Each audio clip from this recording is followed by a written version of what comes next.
What if I told you there's a single number where money stops controlling your life and starts working for you instead? And no, it's not what most people think. For most of our lives, we're taught one simple rule. Work hard, earn money, save what you can, and maybe, just maybe, you'll be financially secure one day. But here's the truth nobody really explains. Money doesn't behave the same way at every level. There's a hidden threshold, a point where the entire game changes, and that number is $1 million invested. Not earned, not sitting in a bank account, not your net worth. I'm talking about $1 million actively invested, working for you. Because when you hit that number, something strange happens. You don't just have more money, you become a completely different player in the financial system. Let me explain. Most people think wealth grows in a straight line. They believe if $100,000 feels good, then $200,000 must feel twice as good, and $1 million is just 10 times better. But that's not how money actually works. Money works in levels, and at certain levels, the rules change completely. Let's look at something simple. If you invest $10,000 and earn around 7% per year, you make about $700. Nice, but it won't change your life. At $50,000, you're making about $3,500 a year. Helpful, but you still need your job to survive. Now here's where everything flips. At $1 million invested, that same 7% return generates about $70,000 every single year. Without working, without showing up, without asking permission. That's more than what many people earn at their full-time jobs. Let that sink in. Your money just replaced your paycheck. That's the moment everything changes. Because now, you're no longer working for money. Money is working for you. And this shift is deeper than numbers. It's psychological. Before this point, you're a saver. After this point, you become a capital owner. And those are two completely different mindsets. When you're a saver, every dollar matters. You're constantly thinking, how can I earn more? How can I save more? How fast can I grow this? You're playing offense, grinding, hustling, building.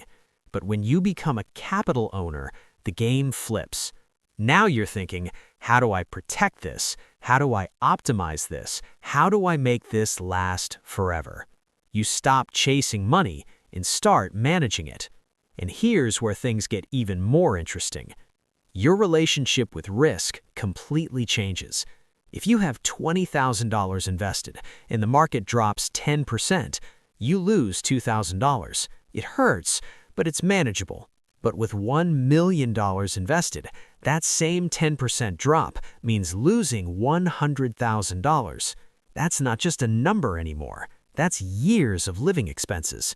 That's real emotional weight. But here's the twist. Wealthy people don't panic in these moments. They lean in.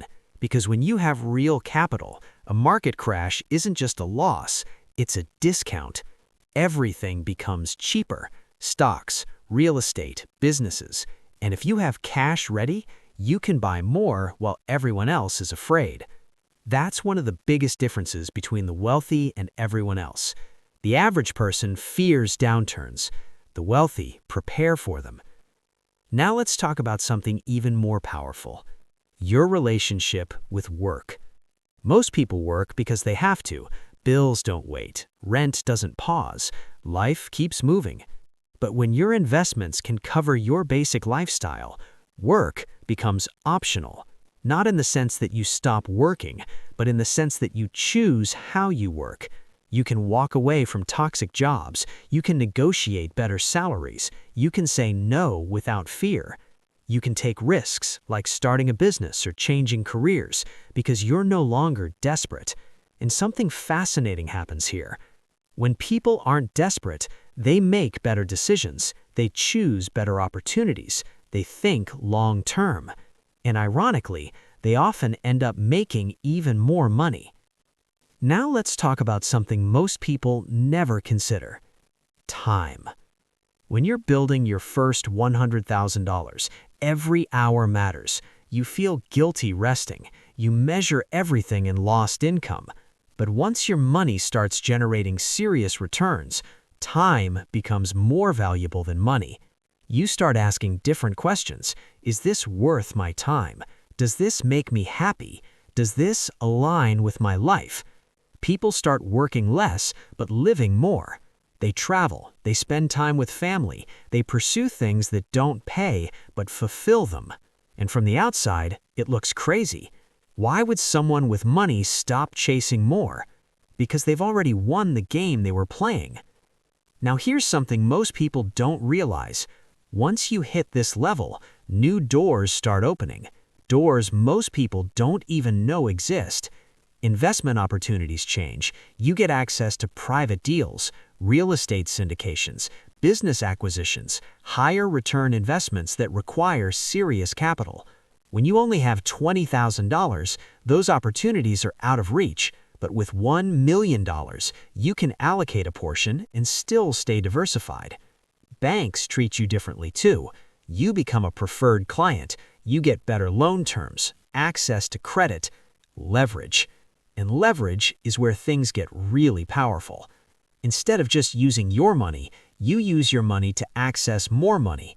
You borrow against your assets, you invest in bigger opportunities, you multiply your potential returns. That's how wealth really scales. But here's the part nobody warns you about: the pressure. Because while your income increases, so does the emotional weight. You might open your investment app and see your portfolio drop $30,000 in a day, or rise $50,000 without doing anything. Those numbers are real, and they mess with your head. Many people become obsessed, checking their accounts constantly, watching every movement, feeling every swing. Because now, your financial life feels like a roller coaster, and that's why many millionaires shift their strategy. They become more conservative, more focused on preservation, because at this level, it's not about getting rich anymore, it's about staying rich. A big loss now doesn't just hurt, it sets you back years.